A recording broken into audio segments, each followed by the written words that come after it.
just a hack. He's just an absolute hack. And he gets his ass kicked by his teammates every week. It's just, it's terrible. It's just terrible. Welcome back to Hack City. I'm Joe DeLeone, the proclaimed best voter on the Stats Perform poll. Joining me, my former teammate, former roommate from the University of Rhode Island, and as described by one individual on Twitter, a cuck. Sean, how are we doing today?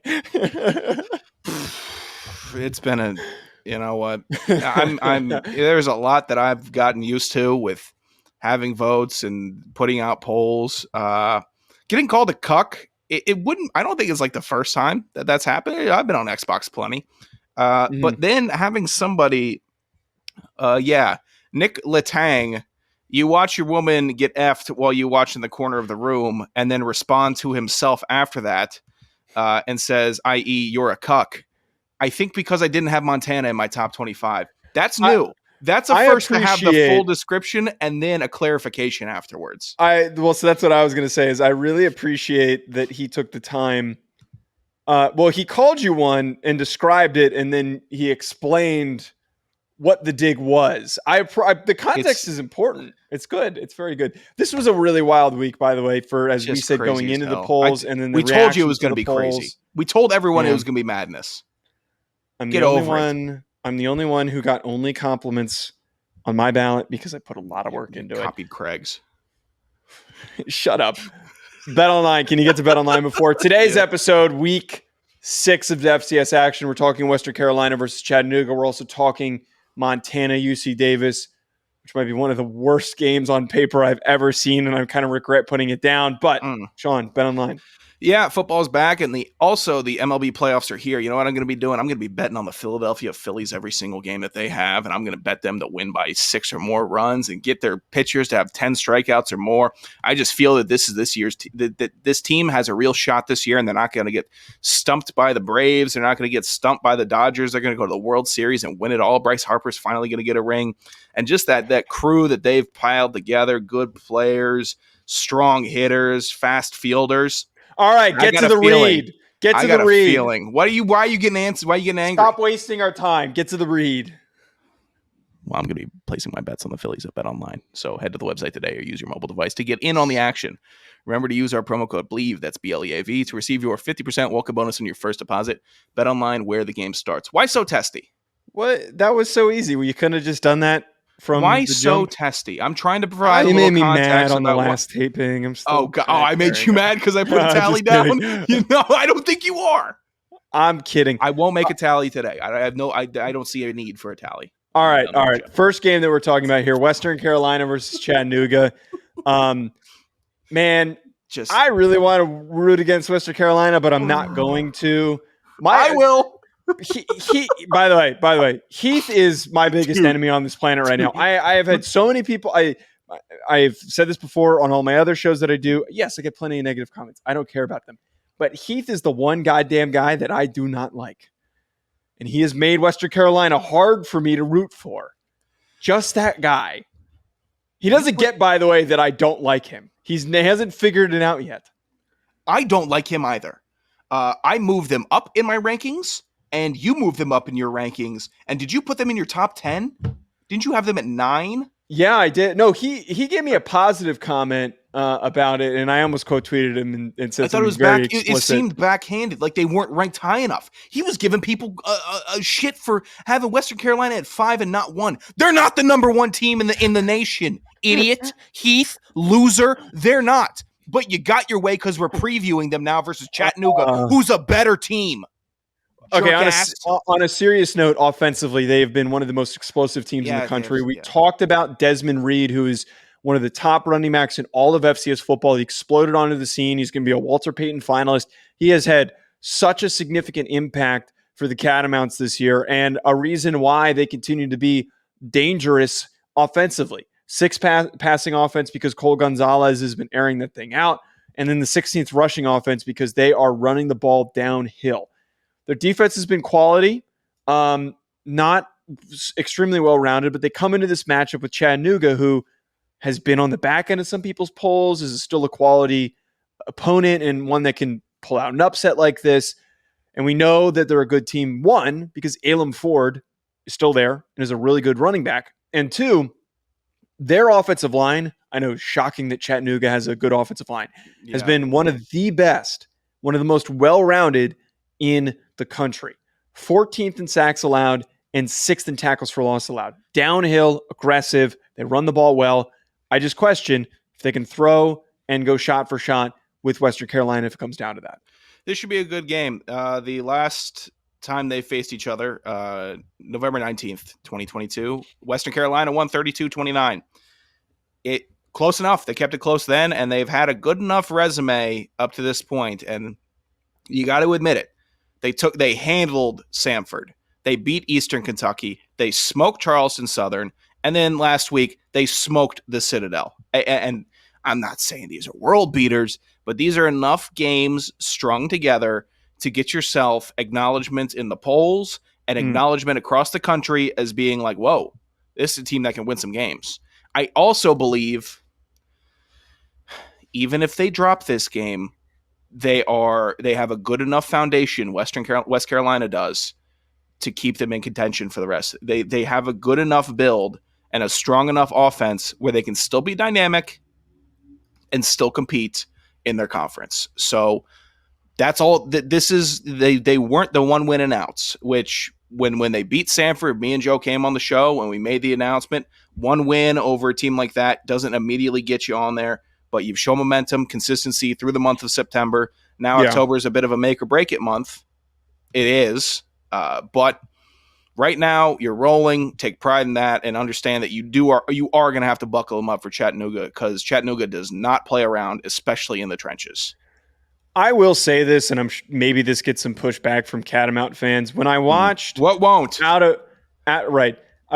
out of spite. I watched the Eastern Kentucky game, and they did enough to win that game and pull that game out. And I was impressed by some parts of this, but I will admit they are one of those teams I do not feel like they are physical enough up front or big enough up front to go up against an offensive line that is as well coached and consistently good on a yearly basis because of Coach Rusty at Chattanooga. I think that is where this game could break in favor of Chattanooga. I'm still picking Western Carolina. I believe that Western Carolina has the most explosiveness in this matchup. But if Chattanooga were to pull this game out, I feel that it is going to be one on the line of scrimmage because they just eventually grind them out. They also, on the defensive side of the football, have one of the best pass rushes in all of college, all of FCS football. They have been getting after opposing quarterbacks. So you get a couple sacks on Gonzalez, you try to limit that passing attack, you make them rely solely on Reed, and then you grind some clock out with Ford. That's what's going to take for them to win. Man, there's just a lot of players on this Chattanooga team that I like. I like Jay Person. I think he's a very good linebacker for them. And then West Carolina, this is a very big step for them if they can win it because they have a couple dicey ones following immediately after. Furman on the 21st, and then Mercer. And Mercer has been up and down, but Mercer still has dynamic players. The Furman game is going to be Furman's going to be massive. It will be massive to see how tested you are because now you're going against a real ranked opponent in Chattanooga, and then you're going to go against a real top dog. But by the way, the FCS radio crew has been the only Western Carolina approved ballot. Didn't they have them at 5? I think they did, and I would assume that Furman is lower than them. I wonder if there is any. There are a lot of anti-Furman tweets that come from that account, and I would wonder if there is some motivation there by that old switcheroo happening.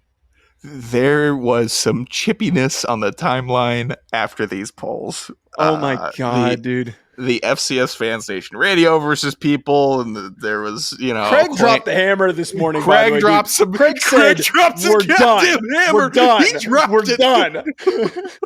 I was trying to toe the line a little bit, but Craig, I guess, had enough. Because every other tweet I saw on my feed was tagging Craig, be like, "This poll is unbelievable." By the way, we might have Ryan Roberts on a show this week to talk about his very, very controversial ballot that he released. Yeah, I'm planning on it. Are you ready to talk about Montana, UC Davis? Reading, Reading, Montana, UC Davis. Reading Craig's tweet. Definitely rooting for less venom moving forward. What a line. Yeah. Let's get to this. All right, Montana versus UC Davis. This is the Bleach Your Eyes Out Bowl, by the way. Oh, this is the FCS Bleach Your Eyes Out? Neither of these teams do anything well. I'm just going to be completely honest. Neither one of them does a damn thing well. UC Davis didn't even crack any of the top categories statistically, offensively, defensively, nothing. Neither of these teams have a quarterback who throws the ball effectively or efficiently. They both have really good running backs. Eli Gilliman for Montana, and then Lan Larison, an Idaho guy, a guy from Idaho that has been really good for UC Davis. And I feel like every year UC Davis always just has a really, really strong running back that they can turn to. This is going to be a defensive battle. This is going to be a punch you in the head and just body blows type of a game. And I think this is what this game is for me. It is Braxton Hill's chin. You need to look up his chin. Their best linebacker, one of the best linebackers in the country, has been phenomenal for them. Has the most badass linebacker chin for a Montana player. Just looks like every Montana stereotypical linebacker. Oh my God. He has the biggest chin I have ever seen. And I'm telling you right now, linebackers with chins this big, they're putting you in the hospital. That dude will hit you hard. Now, on the flip side of things, UC Davis has a safety with no neck, who is one of my favorite sleeper draft prospects, Rex Connors. I remember Rex Connors. I love Rex Connors. I think that he is the best safety in FCS football, and we're going to be talking about him as a legit NFL guy in a couple of years. I think he's only a sophomore, but he's got no neck. So we're going the chin versus the neck. That is what this battle is, and that's what I'm not even going to break down the game X's and O's. It's just chin versus neck. Who's more impactful? Here's the thing, Joe. I'm looking at Rex Connors. I guess one of his teammates popped up. Why don't you just look up Eli Simonson? And you don't need to share or do anything, but that was just a related category. Rex Connors has just a neck like a thigh, and I've never seen such a steel iron crimson chin like Braxton Hill. Oh, did you pop? Yeah. You're an idiot. What is that? This is an apt description and preview of this game that you have given. The chin versus the neck. I don't know who gets someone carted off the field first. These two dudes, they should cancel the game and let them just try to tackle each other. That's what you should go. You should go from 40 to 40. You meet at the 50, and we just see what happens. No. 10 to 10, full speed, just head on. I want to see who wins that battle. I want two freight trains just coming at one another. That's what I want. Look, in all seriousness, which is usually when I say that followed up by something insanely ridiculous. Montana needs this win. Yeah. To quell all the doubters that have been clowning on them. UC Davis has had a couple bumps in the road. They're one of those first team outs for me, and they need this as an opportunity to say, we're beating a blue blood FCS team. We're a legitimate program. I just see, and I said this jokingly, this is the Bleach Your Eyes Out Bowl. It is, in a way, a game of two teams that have been insanely average. They haven't been bad. There's a lot of people going out there saying Montana's bad. They're not. No, but they're just, if you average everything out that they do, they have been insanely, ridiculously average. I believe UC Davis, they're like scoring 26 a game and allowing 25. Like, I don't know how you manage to be that average. And it's going to be who is slightly more average and can use that momentum to maybe move a little bit up on these ballots. Yeah, Montana needs this game badly so their fans can keep calling me a cuck. But but you're right. They are. Montana's whole season so far has been like, okay, they beat Butler by 15. They beat Utah Tech by 30.